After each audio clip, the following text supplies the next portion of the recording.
Welcome to This Week in East Brunswick. Today we have highlights from what some experts are calling the greatest GMC final game in history. Plus, we take time to celebrate the Lunar New Year here at the library. Then Sydney Contrino checks in from the Helmetta Regional Animal Shelter for a new edition of Project Pets. And we have information on two upcoming events at the library. First, Virginia Ahearn stops by the studio to discuss her upcoming presentation, Medicinal Uses of Common Weeds. Later, Seema Mundra has information on the third and final installment of Cultivating Social Change Through Art and Media. All this, plus a special story from the East Brunswick High School Video Club on Alumni Day at the high school. So stay with us. The East Brunswick boys basketball team played the St. Joseph Falcons in the Greater Middlesex Conference Finals on February 24th before a near sellout crowd at the Rack in Piscataway. It was the third time this season that the two rivals squared off, with East Brunswick having won the previous two games. Starting for the Bears were junior shooting guard number 10, Gary Baumer. Senior small forward number 12, Danny Leung. Senior center number 23, Jake Krantz. Junior point guard number 5, Amir Bell. And senior power forward number 25, Robert Ukawuba. The game, which was high energy right from the opening tip, is already being hailed as the best GMC final in the 48-year history of the tournament. The Bears and the Falcons entered the game ranked 8th and 9th in the state respectively, and it took a GMC finals record 2 overtimes to determine a winner. And although our East Brunswick Bears found themselves on the wrong end of a historic evening, there is still plenty to be proud of for what may very well be the best team East Brunswick fans and residents have ever seen. Here are some of the highlights from the game.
The East Brunswick Public Library, in partnership with the Human Relations Council, the Huaxia Chinese School, and the Mid-Jersey Chinese School, recently sponsored a Lunar New Year celebration at the library.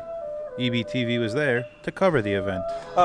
So this is really, I think it's, I don't know how many times we've done this now, but it's one of the events at the library that we participate for the last couple of years anyway. It's to celebrate the Chinese New Year, and both the Huaxia Chinese School and Mid-Jersey Chinese Schools are sponsors of this in conjunction with the East Brunswick Human Relations and the library. Yeah, I mean, I think, as you can see how packed this place is, I think it's really, to me, it's definitely has served two purposes. One is just to kind of educate, share the rich Chinese culture that we brought up with the local communities, but also I think it's to raise the interest of the youngsters to learn more about the Chinese cultures and the Chinese language. The Lunar New Year is a celebration that Chinese people celebrate. Well, also other cultures in Asia, they celebrate the New Year that we celebrate just in February. Oh, it's a good place for people to socialize and learn about different cultures and see different styles of dances. When I was little, about 5 years old, I started dancing Chinese folk dance, which is mostly danced during Lunar New Year. And today I'll be dancing the peacock dance.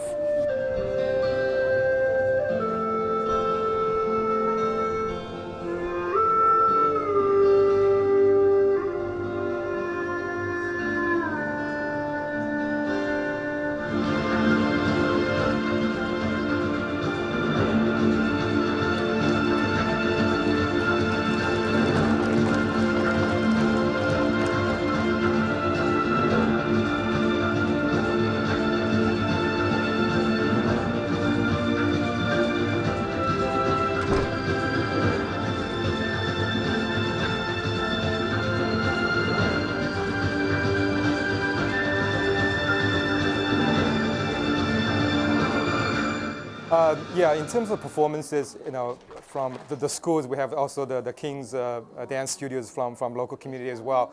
I think it's really a representation of the diversities in terms of the Chinese cultures, the different ethnic groups. You had the first one, which was really the Xinjiang, which is the northwest part of China. Then you had the dance from the peacocks. So it's more of a showing the diversities of the Chinese different ethnic groups. But I think just like you watch any performance, watch any sports games, there's just something that you're not going to have if you're not physically there. I think it's the same thing about not being here if you watch from home. And hopefully next year we'll do this again, and anyone who welcome everybody to show up. Well, I think one difference, again, just because long history or something, as you saw when I asked the question, when was really the year one of the Chinese New Year started?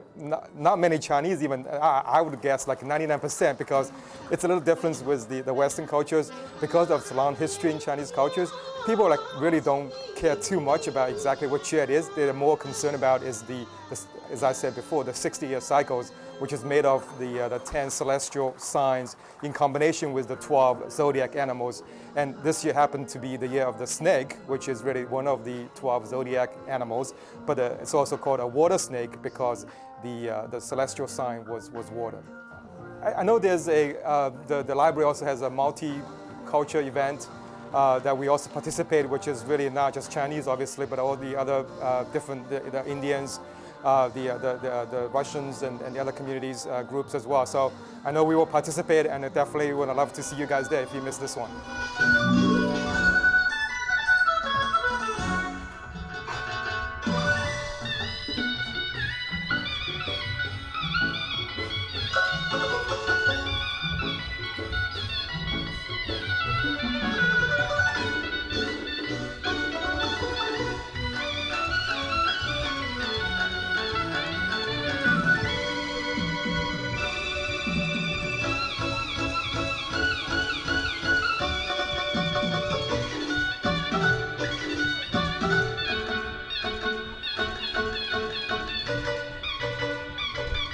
Last, just wish everybody a happy Chinese New Year, and we'll hopefully see more of you next year.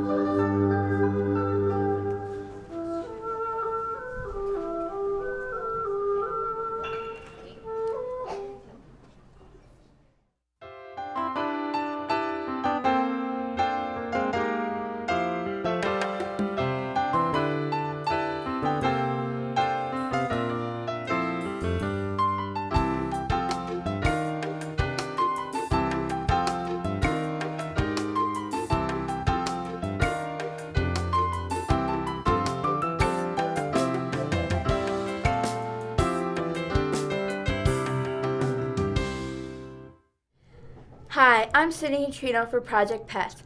I'm here at the Helmetta Regional Animal Shelter. Stay with us while we learn more about some of the adorable pets they have up for adoption. I've noticed that the shelter has had a lot of puppies up for adoption. Where did you get all the puppies? We get all our puppies from high kill shelters down in West Virginia. We go down, we send a transport down to pick up puppies and dogs that are slated for euthanasia, and we bring them up here to adopt them out. Callie is a 1-year-old female boxer hound mix who came to us from a high kill shelter in West Virginia. She is a very sweet girl and gets along well with other dogs. Callie is a little shy at first, but once she breaks out of her shell, she is extremely loving and playful. She enjoys exploring the yard or going for walks on a leash.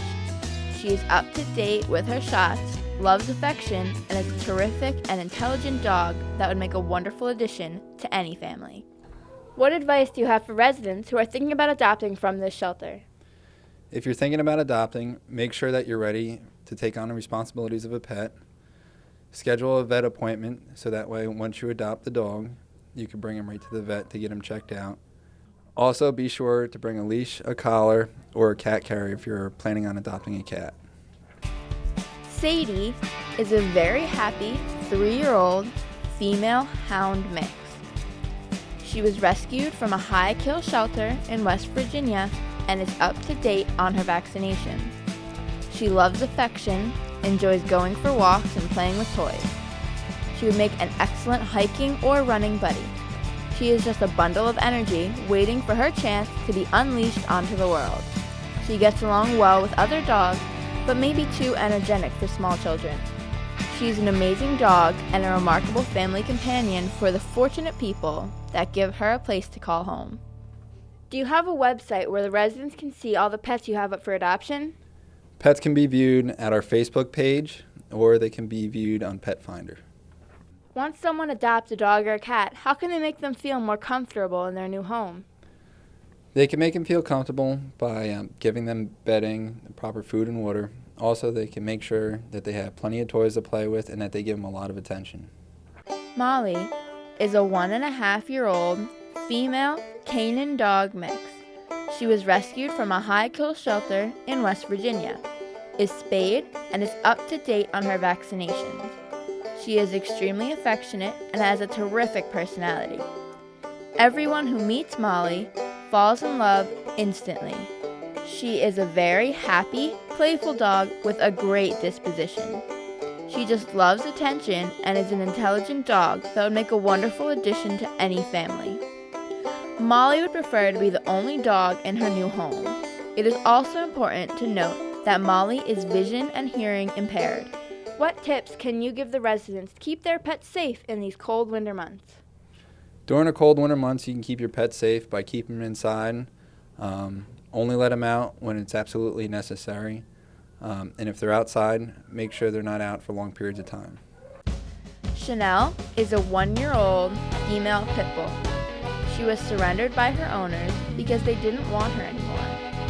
Chanel is extremely loving and playful and makes up for her small size with a big personality. Chanel is a lovable little girl who bonds like glue once she gets to know you. She walks well on a leash and gets along well with people, including children. She's all about playing and running and licking faces. She would make a wonderful, loving pet to any family, especially one with kids. If residents want to make a donation, what kind of things do you need? We could always use monetary donations. Also, we use a lot of cleaning products, bleach, soaps, dish detergent, bedding, leashes, collars, toys, treats, wet and dry dog food and cat food. We can also use cat litter and laundry detergent. Saving the life of one animal may not change the world, but the world will surely change for that one animal.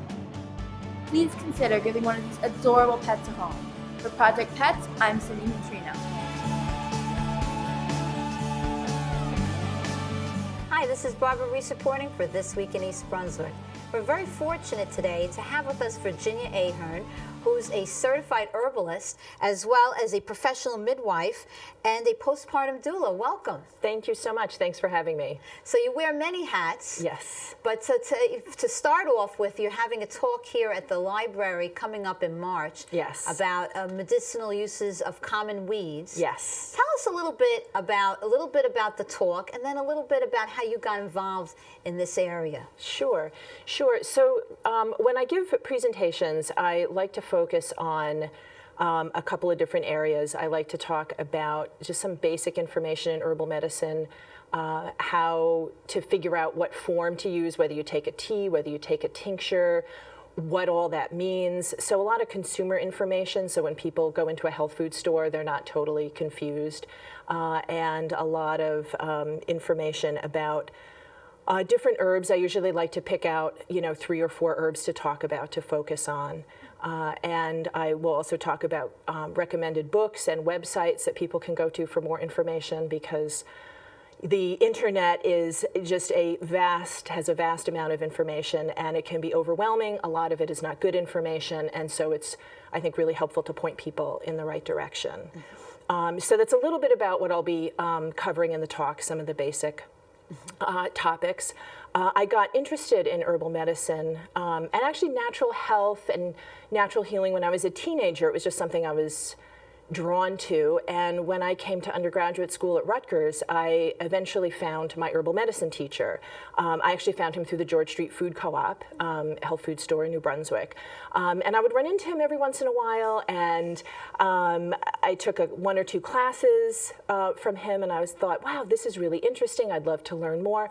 And then I found out that he teaches a 2-year program.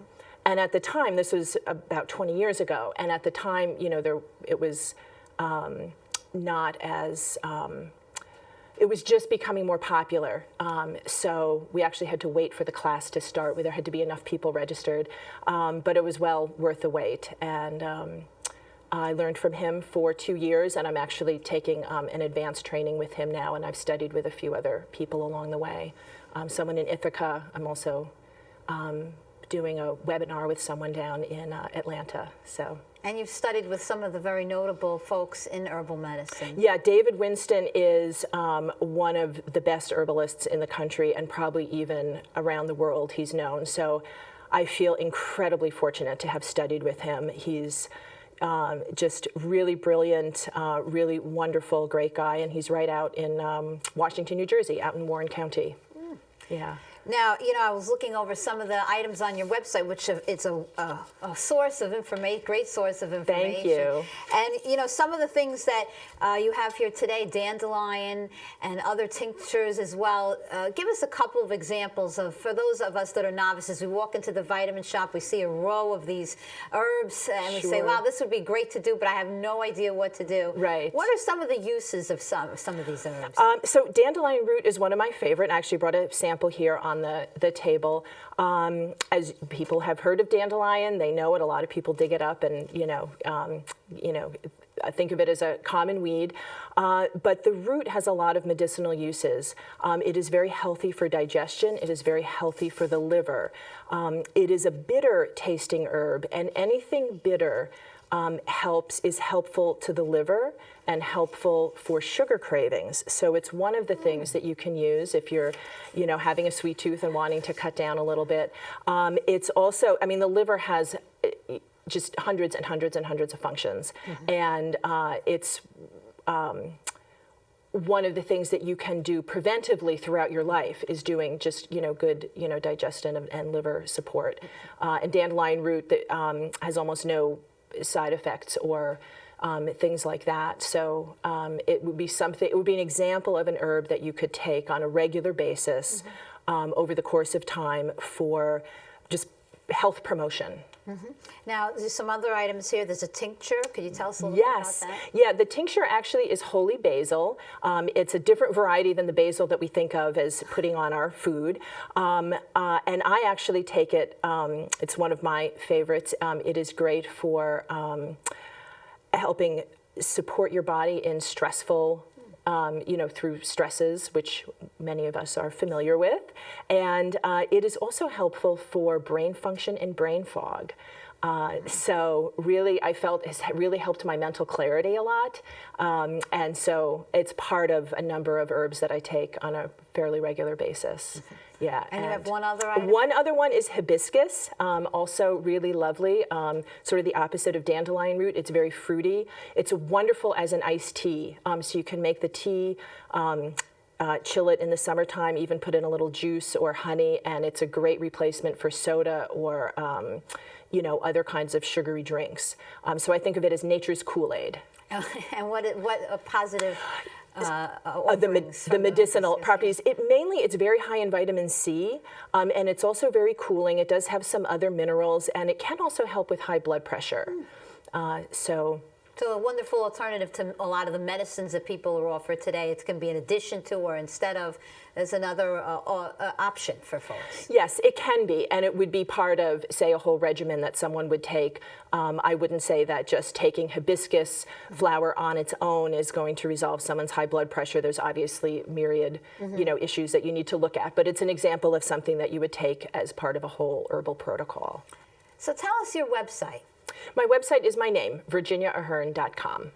And you are going to be at the library real soon. Tell us a little bit of the details of that, when and where and so forth. Sure. It's Monday, March 11th, 7 p.m. And the topic is going to be medicinal uses of common weeds. And I'll be talking a little bit about dandelion root, other common weeds and their medicinal uses. And I'm always happy to expand out to other topics and take questions and things like that from the audience. I look forward to that. Well, we do too, and thank you so much for coming to speak with us today. We've learned a lot. Thank you so much for having me. And this is Barbara Reese reporting for This Week in East Brunswick. Thank you so much for joining us. Hi, I'm Leah Wasserman, and I'm reporting from Alumni Day. We're so happy to have all the students back from last year. Let's see what they have to say. Alumni Day is an annual event that we run every year where we invite former graduates from the previous class to come back and talk to our current juniors and seniors about their experiences in college, the process that they went through, about applying, and how they decided on the college that they are currently in.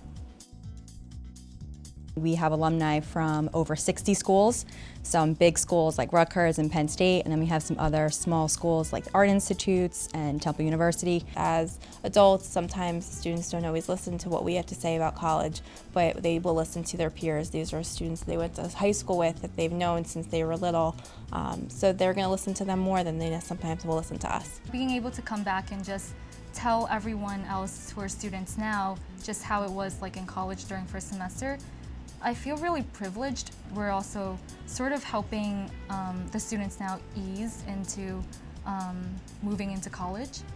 So I'm just really grateful to be able to come back and give my advice. I think that to have actual college students come back and people that they are familiar with and who they know, to be able to give them that advice, I think it's really great, and it's also more personal because they know us. So I think that they definitely got something out of it. They're getting a lot of different viewpoints from a lot of different places, and it's really going to help them when they experience it themselves. The hardest transition from high school to college for me was living away from home and living with a roommate, like in such a small proximity, and having to learn how to coexist with a stranger. The biggest change, I guess, is the amount of free time I have. There's just a lot of time between classes and stuff. The biggest change from high school to college is the amount of work by far. The workload. Definitely the workload, managing it. You get maybe 3 or 4 papers, and then you have maybe 3 tests. So it really is important to do your very best on each grade you get, because you don't always get a chance to make up. You have to take things into your own hands and take it upon yourself to be proactive and take the initiative a lot more than in high school.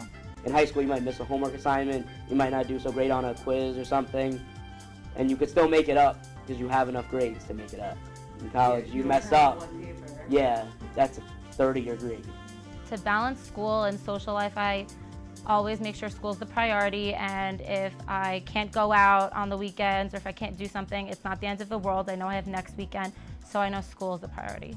there's always an excuse not to do your work. Like your friends are going out to eat, they're playing games, going out to a party. There's always an excuse not to do your work. So you really have to actually focus on it. You need to do your work. Preparing finals was easy for me, but I think a lot of that had to do with coming from East Brunswick, so I was used to the workload. East Brunswick, the teachers here, they do a great job preparing you for college, I feel like. The quality of the work the professors expect out of you, for the most part, is the same quality of work the teachers here demand out of you. Wow, today was such a great day. We learned so much and we're even more prepared for college now, and I hope everyone is. It was so great to see all the students that came. Have a great day, and now back to you guys at the studio.